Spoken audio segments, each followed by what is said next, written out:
On a cold, rainy night in Port Angeles, Mason heard a faint scratching under his porch. He figured it was a mouse or a raccoon, until his flashlight revealed a soaked bobcat kitten shaking so hard it looked like it might not make it through the hour. They told themselves it would be just one night, but their Siberian Husky, Coda, lay down in front of that tiny wild thing like a father standing guard. And when the neighborhood demanded the dangerous animal be taken away, nobody saw what was coming, because that orphaned bobcat was about to repay them with something far bigger than affection. Before we start, hit the like button and make sure to subscribe if you haven't. And hit that notification bell so that you won't miss any new stories. The wind came in sideways off the water, slapping rain against the porch rails like handfuls of gravel. Mason Hale stood at the back door with one hand on the knob, listening. Another scratch, thin, stubborn, almost polite, rose from beneath the porch, tucked under the dark belly of the house. The sound didn't belong to the storm. It had a smallness to it, a living insistence. Probably a raccoon, Mason muttered, though his voice didn't carry its usual confidence. At 62, he'd learned which noises meant trouble you could fix with a wrench, and which ones meant trouble you couldn't. He'd spent his life as a self-employed plumber, the kind of work that kept a man honest and tired. Tonight, even the air smelled tired, wet cedar, cold mud, and that sharp metallic scent that comes when the temperature drops fast. Diane stepped up behind him, barefoot on the kitchen tile, her gray hair still damp from a late shower. "That's not a raccoon," she said softly. Her nurse's ear was still in her, even retired. She could hear pain in a breath the way other people heard music. Mason grabbed the flashlight from the counter and pulled on his rain jacket. The porch light threw a weak amber circle, trembling in the gusts. Beyond it, their yard was a smear of black-green firs and slick grass, everything shining like it had been varnished. Somewhere, in the distance, a branch snapped with a sound like a gunshot, then fell quiet again. He crouched and leaned down, the cold seeping through his knees. "Hey!" he called into the shadows under the porch. The scratching stopped. For a second there was only rain and the steady hush of the heater inside the house. Then a sound came back, smaller than a meow, rougher than a kitten, like a tiny engine struggling to turn over.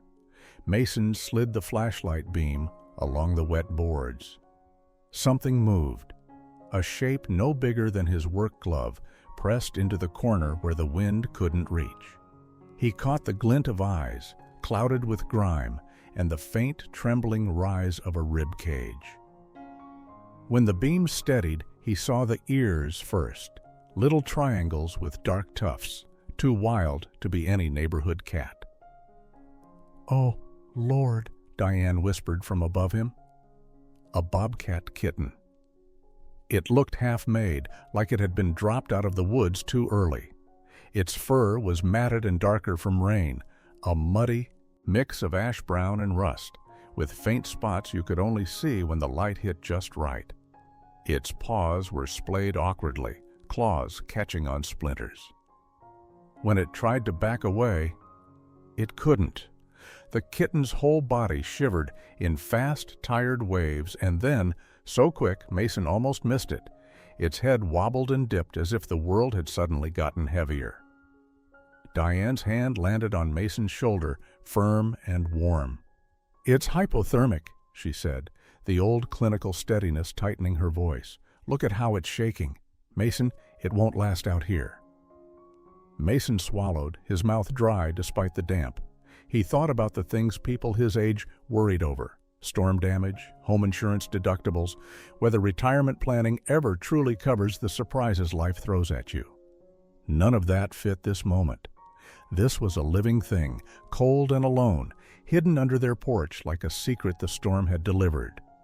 Inside the house, their Siberian Husky, Coda, let out a low, curious woof, nails clicking once on the wood floor.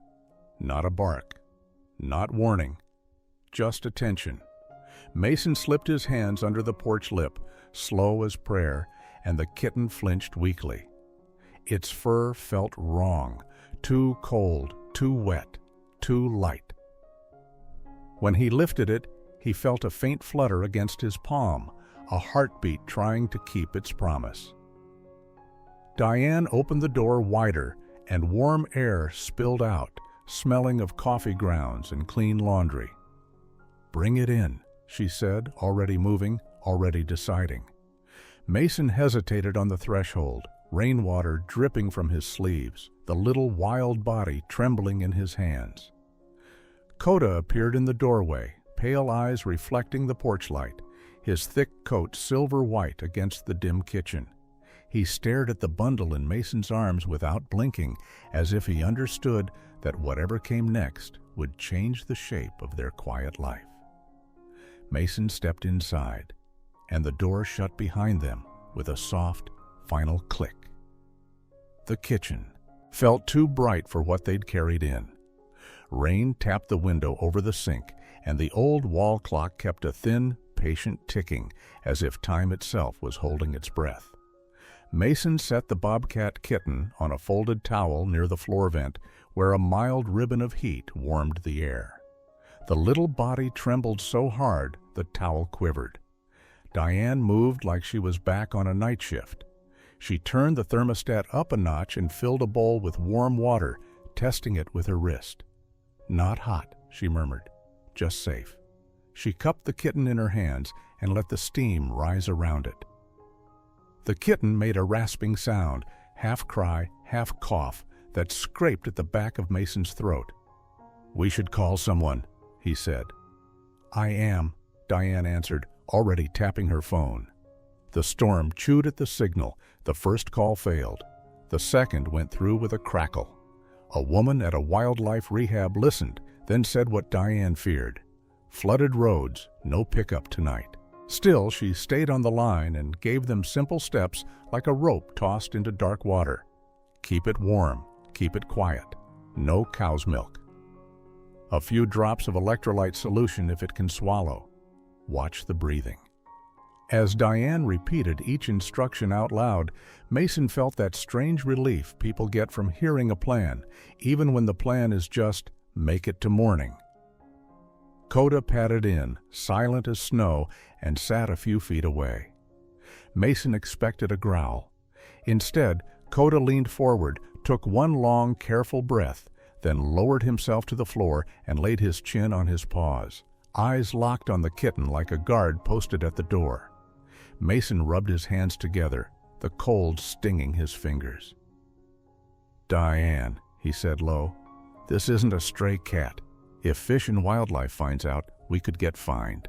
And if anyone gets hurt, that's liability. Homeowners insurance doesn't cover a bad decision." Diane didn't look up. "It's not a bad decision," she said. "It's mercy." The kitten tried to lift its head, failed, and slid back down with a tiny sigh. Diane dipped a cotton swab and touched one drop to its mouth. The tongue flicked, weak, determined, and Mason saw the smallest spark of will. He thought of all the practical things he'd worried over for years, home repairs, heating bills, retirement planning, and how none of it mattered if a life slipped away on his kitchen floor. Coda inched closer. The kitten's nose turned toward him, drawn by warmth. It dragged itself forward until its face pressed into Coda's thick fur. Coda didn't move. He only breathed, slow and steady, and the kitten's shaking eased by a fraction, like a storm finding shelter. Diane let out a breath she'd been holding. "Just tonight," Mason heard himself say, though it didn't feel like a promise he could keep. Outside, the wind rattled the gutters, and inside, the house settled into a new kind of silence, one that sounded an awful lot like belonging. Morning arrived without sunlight. The storm had thinned into a steady gray drizzle that glazed the porch steps and turned the yard into a sheet of dark green glass. Inside, the house smelled faintly of wet wool, warm towels, and that clean, powdery scent of Diane's hand soap. Mason hadn't slept. He dozed in short, startled bursts at the kitchen table, waking whenever the kitten made a sound. Each time, he'd hear it, thin and scratchy, like a match trying to light in damp air. Diane moved quietly, her slippers whispering over the floor, checking the kitten's belly, its gums, its breathing. In the soft light under the cabinets, the little creature looked even smaller than it had the night before.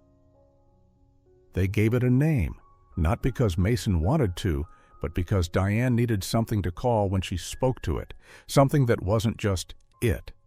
She watched the kitten blink against the lamp's glow, its fur drying into a smoky brown, with warm rust along the cheeks and legs. "Ash," she said, "that's what you look like you crawled out of the cold and smoke." Mason grunted, half protest, half surrender. He told himself it was temporary. A name didn't mean ownership, a name didn't mean trouble, but even he knew names had weight. They were the first step people took toward love. Ash didn't want love from them, not exactly. When Diane held the kitten against her sweater, Ash accepted the heat, then wriggled until its nose found the air again, searching. The moment Coda padded into the room, the kitten's whole body turned like a compass. It made a small, urgent sound and tried to crawl, claws snagging the towel. Coda lay down beside it, close enough for warmth, far enough to be gentle. His pale eyes watched every movement, calm and wide, like a dog looking at a newborn. Ash pressed its face into Coda's chest fur and went still. The trembling that had been constant like a drumbeat softened. The kitchen quieted to the sound of Coda's breathing and the faint drip of rain from the eaves outside. Mason sat back in his chair, arms folded. He kept telling himself to stay practical. There were rules, consequences, expenses, wildlife rehab, permits. He'd seen what one surprise repair could do to a month's budget. He'd spent his life paying for furnaces, pipes, and people's emergencies. He thought about medical bills, too, the way they could arrive like a second storm. The older you got, the more you understood the value of planning. Health coverage, long-term care, all the grown-up worries that kept couples awake at night. And yet here he was, watching a wild kitten settle like a baby into the thick fur of a husky. Diane prepared a tiny feeding following the rehab's instructions. She warmed it carefully, tested the drop on her wrist, then brought it to Ash's mouth. Ash latched weakly, then with surprising determination, its little jaw working in small, earnest pulses. Diane's eyes shone in that way Mason recognized, the look of someone who had seen too many endings and refused to accept another. "Just until the road's clear," Mason said, as if saying it could make it true. Diane nodded, but she didn't answer. She didn't need to. Her hand rested on Coda's shoulder, and Coda didn't flinch. He stayed there, steady as a porch post, letting Ash take what it needed: heat, safety, and something that felt like a father's promise. Later, when Diane stepped away to rinse the syringe, Ash lifted its head and made a small panicked sound, searching the room. Coda rose and followed Diane 2 steps, then turned back and lowered his head. Ash immediately crawled into the space beneath Coda's neck, clinging there as if the world might fall apart without him. Mason felt a pinch behind his eyes and looked away fast, irritated at himself. He'd fixed plenty of broken things in his life: pipes, water heaters, leaks hidden behind walls. But he was beginning to suspect this wasn't something he could fix with tools. It was something that was fixing them. By the end of the week, the rain had eased into that Pacific Northwest routine, soft, persistent, and cold enough to make your bones feel older than they are. The yard stayed slick and shining, the fir needles dark as bottle glass.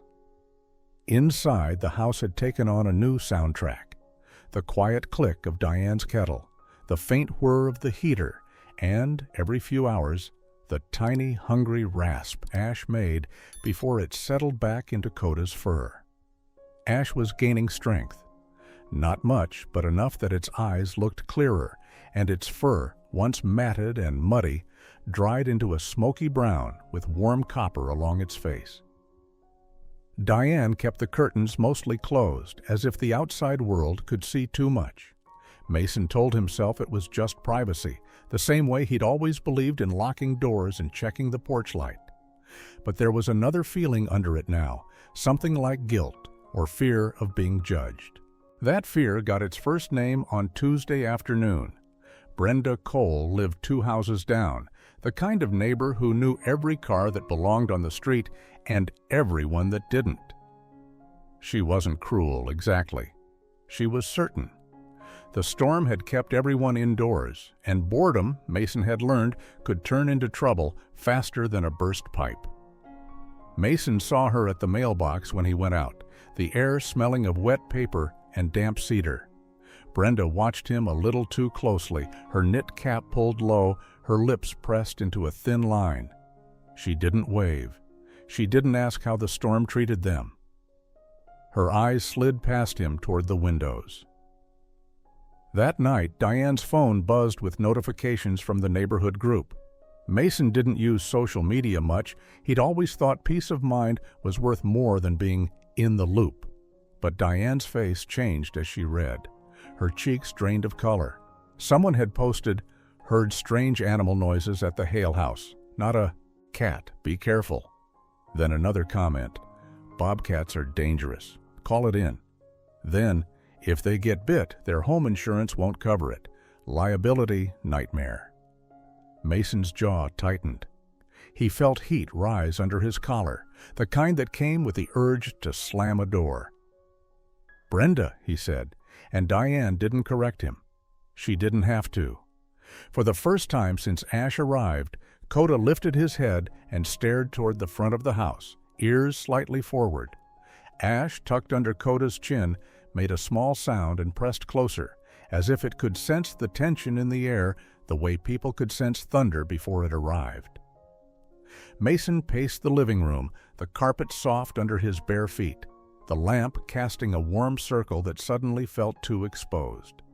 "This is how it starts," he said. "Somebody decides they know the whole story, and now the whole street thinks we're keeping a wild animal like a souvenir." Diane's voice was low. "We're keeping it alive." "Alive isn't the same as safe," Mason snapped, then regretted it as soon as he saw her eyes. He swallowed. "I'm not mad at you. I'm mad at what this could become. You know what people say. You know what gets reported." He thought about all the grown-up risks that followed you into your later years. Medical bills, legal fees, property disputes. He'd spent decades warning customers about the fine print, about coverage limits, and what happens when you don't document things. He could already hear some stranger saying, "You should have gotten legal advice," like it was that simple.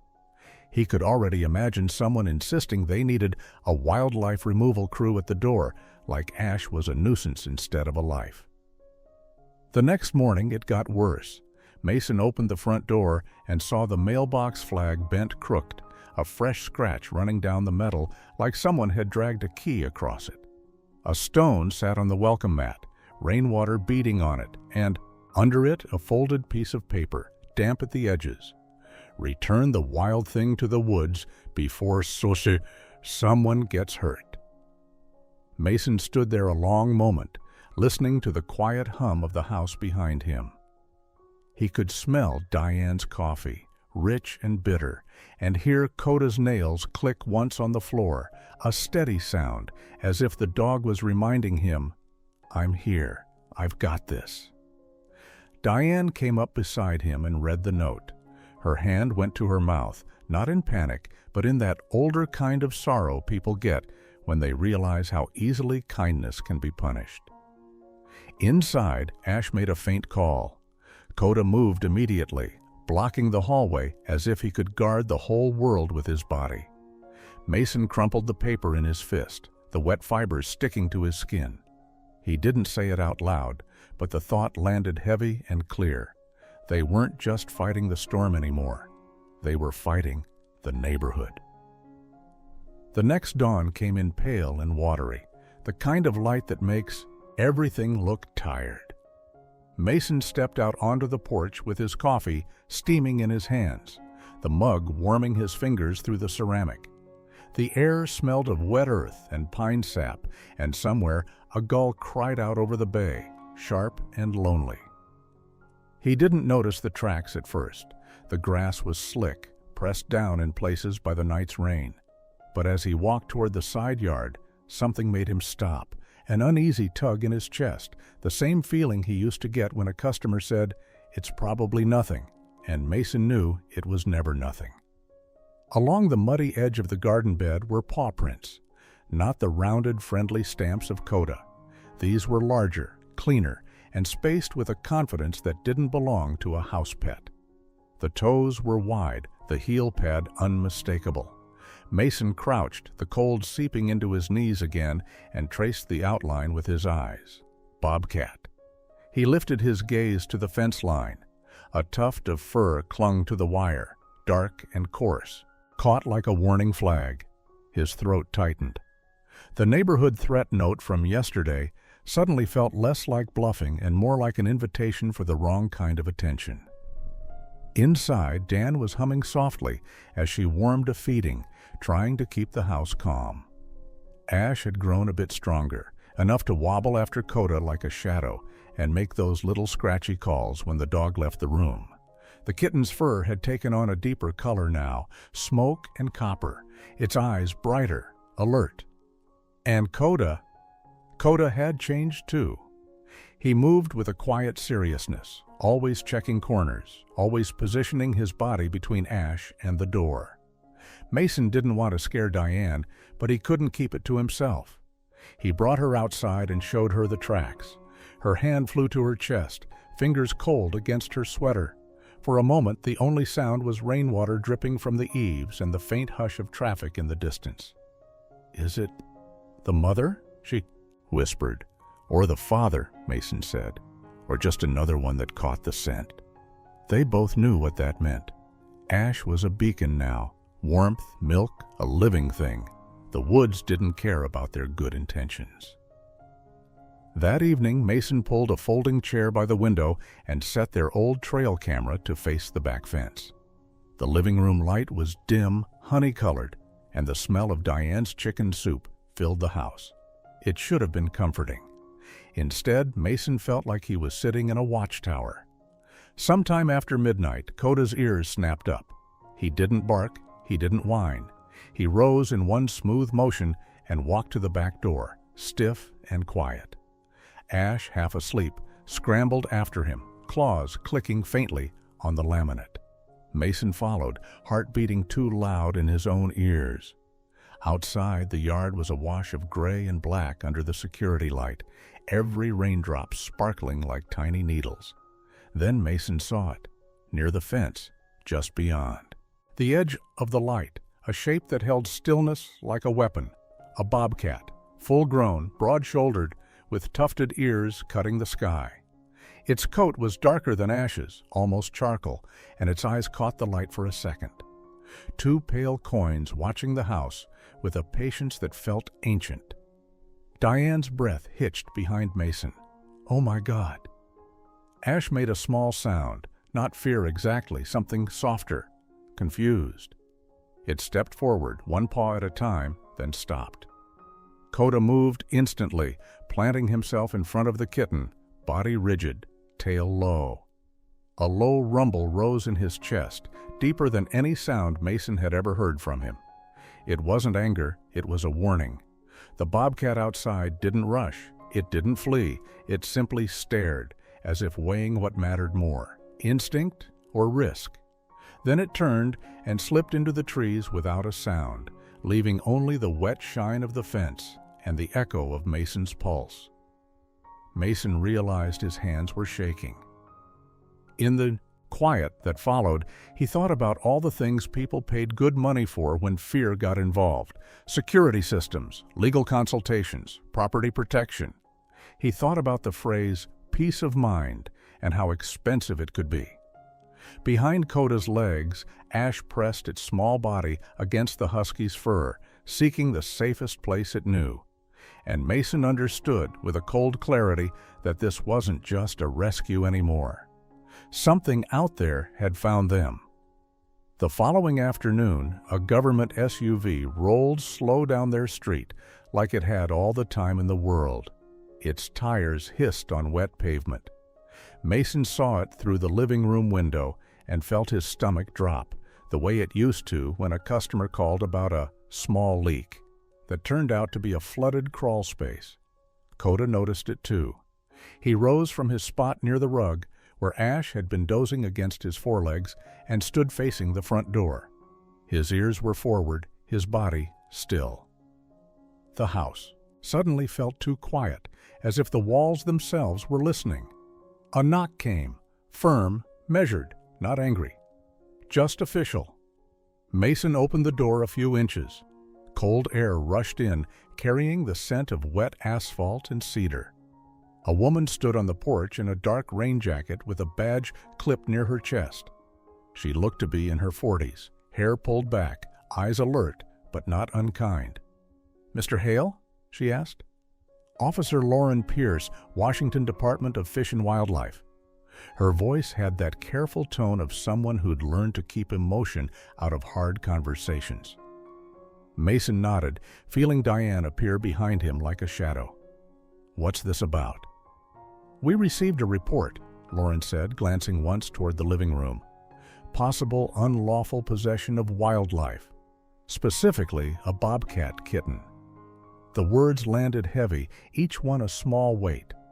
Diane's hand tightened on Mason's sleeve. Mason's mind ran fast through consequences. Fines, paperwork, the kind of legal trouble that could chew through retirement savings quicker than a furnace replacement. He'd always believed in doing the right thing, but the right thing didn't always come with protection. "We found a sick animal," Diane said before Mason could speak. Her voice was steady, but her eyes were bright. "We called rehab. The roads were blocked. We were keeping it alive." Lauren's gaze softened slightly, the way a nurse's does when she hears the truth in someone's words. "I understand, but you need to understand this too. Wild animals can't be kept as pets, even with good intentions. I need to verify the animal's condition and assess risk." Mason swallowed. "If you take it," he said, and his voice surprised him with how rough it sounded, "it might not survive the stress. It barely survived the storm." Lauren nodded once. "That's why I'm here in person, to make sure it goes somewhere appropriate." They stepped inside.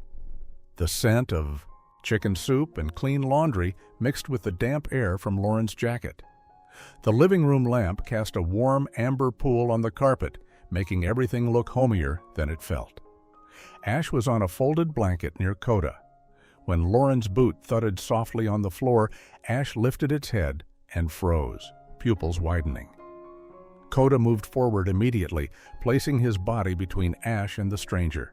Not aggressive, but unmistakably protective. A low sound started in his throat, barely audible, more vibration than noise. Diane reached out and rested her hand on Coda's shoulder, whispering his name like a prayer. Lauren crouched a few feet away, careful, respectful. "Hey there," she said softly, like she would to a frightened dog. Her eyes traced Ash's ears, the tufts, the facial markings that made the kitten unmistakable. "Yep, that's a bobcat."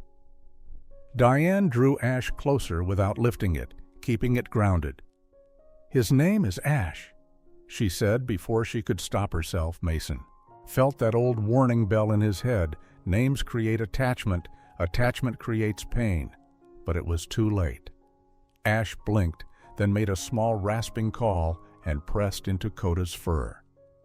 The husky lowered his head and touched his nose to Ash's back, steadying him.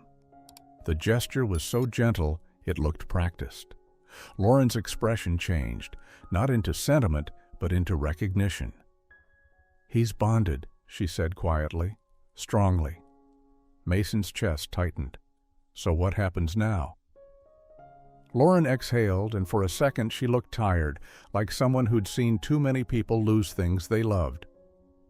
"If there's no plan and no compliance," she said, "I'm obligated to remove him. There are options, but they take cooperation, documentation, sometimes legal consultation, sometimes permits. And you'll need to show you can keep everyone safe. Yourselves, the dog, the animal." Diane's eyes filled. "We never wanted to break the law. We just couldn't let him die." Lauren stood, glancing at the back window where rain drew thin lines down the glass. "I'm not here to punish compassion," she said, "but I am here to stop a bad ending. I'll need to come back, and I'll need the truth." Coda didn't move until Lauren reached the door. Only then did he step back toward Ash, sheltering him again. Mason watched the officer's SUV disappear down the street, taillights glowing red through the drizzle like two warning embers. The door closed. The house held its breath. And Mason realized they weren't just hiding from neighbors anymore. They were on the clock. For 2 days after Officer Pierce left, the Hales lived like the sky might fall.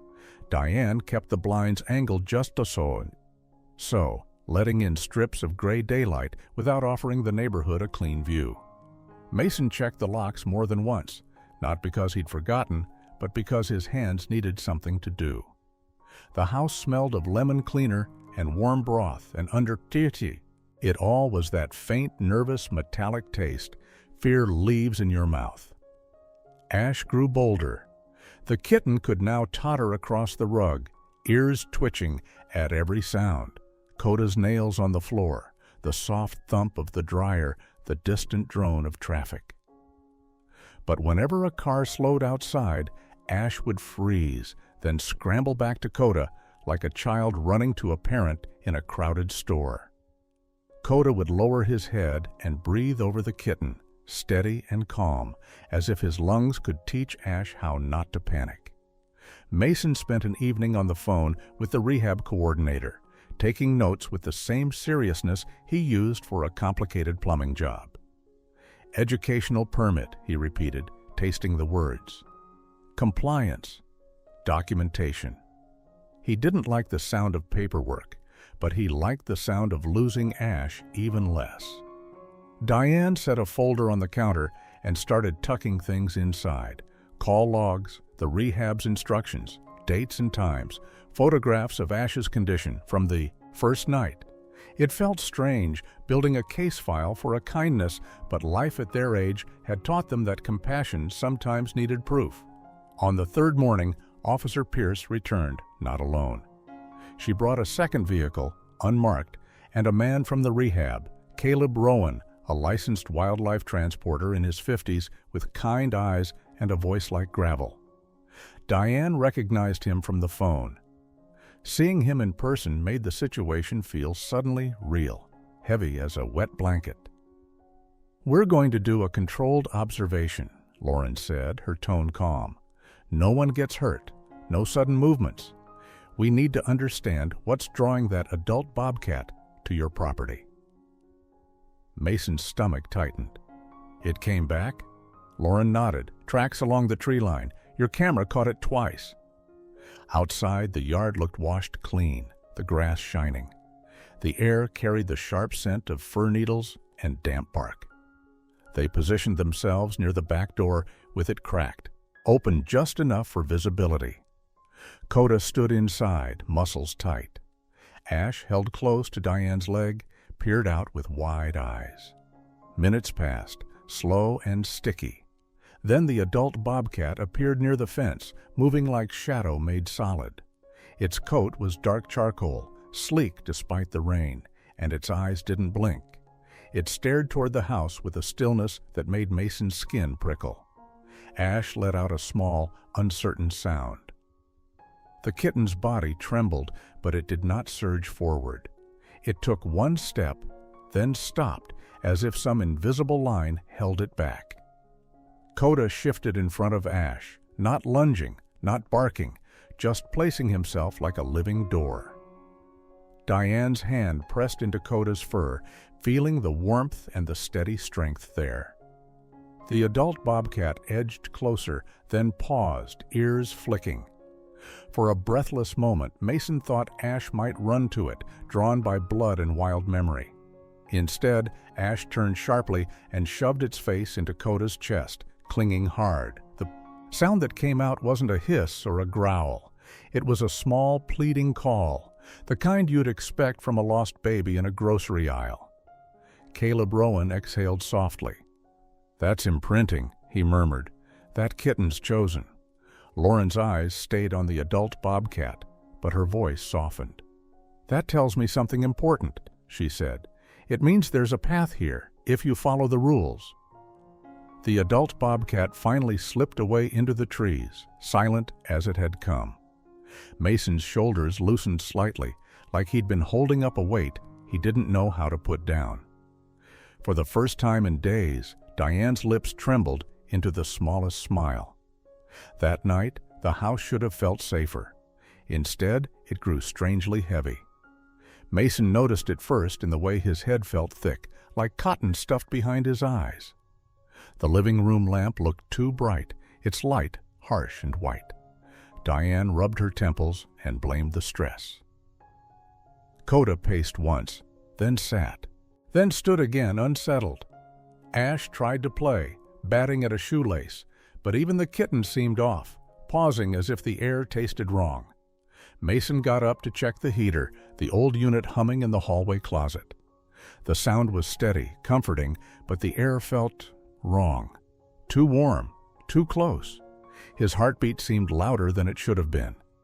Then Ash bolted. The kitten shot down the hall and began clawing at the back door, a frantic scritch, scritch, scritch, like sandpaper on wood. Coda joined, barking sharply now, not at a threat outside, but at the house itself, as if warning them, "Move. Now." Diane's face went pale. Mason took a step, and the room tilted. Ash ran to him, seized the hem of his shirt in its tiny teeth, and tugged, harder than something that small should manage, pulling him toward the door. In that instant, Mason understood with a cold clarity that made his stomach drop. This wasn't fear. This was a warning. Mason's hand hit the wall for balance. The hallway felt narrow, the air oddly thick, as if the house had put a heavy blanket over their heads. Diane blinked hard, her eyes glassy, and the warm yellow light from the lamp suddenly looked sickly, too bright, too flat, like it was painted on. Coda barked again, sharp and urgent, then shoved his shoulder into the back door. The wood shuddered, but held. Ash clung to Mason's shirt and pulled, tiny teeth pinching fabric, tugging with a desperation that didn't make sense unless the kitten knew something they didn't. "Mason," Diane's voice wavered. She pressed a hand to her forehead as if trying to keep her thoughts from spilling out. He tried to speak, but his tongue felt slow. That was when a memory flashed, something he'd read once while comparing home improvement costs and safety upgrades, the kind of article people skim until it becomes their life. Carbon monoxide, the silent one. No smell you can trust, no warning you can hear. Coda slammed the door again. Ash yowled, thin, furious, and scratched at the weather, stripping like it was an enemy. "Out," Mason managed, the word thick in his mouth. He grabbed Diane's wrist, and together they stumbled toward the back door. The lock fumbled under his fingers. For a terrifying second, his hands didn't obey. Then the latch clicked, and cold air rushed in like mercy. They spilled onto the porch. The night hit them with wet wind and the clean sting of rain. Mason dropped to one knee, lungs gulping, head pounding. Diane sat hard on the porch step, shoulders shaking, drawing breath like she'd been underwater. Coda jumped down beside them, body vibrating with adrenaline, still barking toward the open doorway, as if the danger might chase them out. Ash leapt from Mason's shirt and stood between Coda and the door, little tail stiff, eyes bright. Even in the dim light, Mason could see the kitten's fur bristling, those tufted ears sharp against the gray night. It looked impossibly small to be so certain. Across the street, a porch light snapped on. Footsteps slapped wet concrete. Caleb Rowan, still in town after the earlier observation, staying at a nearby rental, had heard the barking. He appeared in the rain with his jacket half-zipped, face tight with concern. "What's going on?" he called. Mason tried to answer, and the world tilted again. Caleb's eyes narrowed, taking in the open door, their pale faces, the way Coda wouldn't stop barking. He didn't hesitate. He pulled out his phone and dialed emergency services, voice clear and steady. In the background, the distant wail of a siren began to rise, faint at first, then closer. When the responders arrived, their flashlights cut bright white beams across the yard. The air filled with the crisp smell of wet nylon and engine exhaust. They went inside with a detector, and within seconds, one of them stepped back out, expression grave. "High levels," he said. "You did the right thing getting out." Diane covered her mouth, tears spilling hot against the cold rain. Mason stared at Ash, his chest tight with disbelief. This kitten, this orphaned scrap of wildlife, had yanked him toward the door like it understood the invisible danger better than any human in that house. Officer Pierce arrived soon after, rain dripping from the brim of her cap. She listened, then looked down at Ash and Coda, both still alert, both still guarding the porch like sentries. For a moment, her professional composure cracked into something softer. "He saved you," she said quietly, not as a dramatic statement, but as a fact. Mason's voice came out rough. "They did," he said, and his hand found Coda's thick neck, gripping like he needed proof he was still here. He reached down and carefully let Ash climb onto his palm. The kitten's tiny heartbeat fluttered against his skin, fast, alive, stubborn. Mason felt something inside him shift, something that had been locked up behind practicality for years. By morning, the storm had thinned. The sky over Port Angeles turned a pale, bruised blue, and a weak sun made the wet porch boards shine like polished cedar. The house had been aired out, the heater shut down until repairs could be made. Mason knew there would be costs, service calls, parts, maybe a whole replacement. But for once, the price tag didn't scare him the way it would have before. You can't put a number on a second chance. Lauren stood at the kitchen counter, reviewing the folder Diane had assembled. Documentation, dates, rehab instructions, proof of care. She nodded slowly, then met their eyes. "I'm going to help you do this the right way," she said. "There's a legal path if Ash becomes an educational animal, not a pet. It means inspections, training guidelines, liability waivers. It's work. But after last night, I'm not going to pretend this bond doesn't matter." Even Brenda Cole showed up later, holding a folded fleece blanket in her hands, her posture stiff with discomfort. She didn't apologize with big words.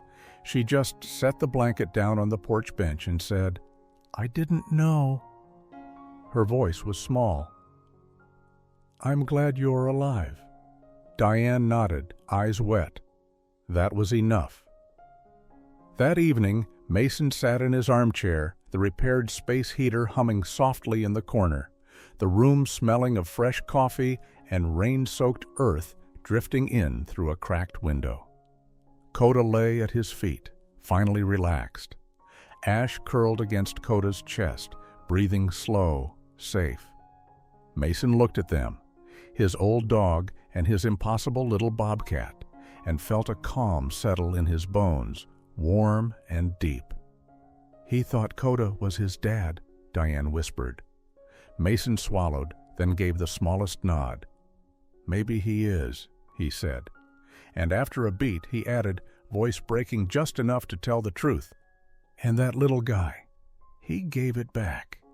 He gave it all back." Thank you for joining us on this journey. Before you scroll away, tell me this. Do you believe a bond like theirs could really exist? If this story touched your heart, drop a 1 in the comments so I know you're still with me. And don't forget to subscribe, because the next story might just remind you that sometimes the wild loves us back in ways we'll never forget.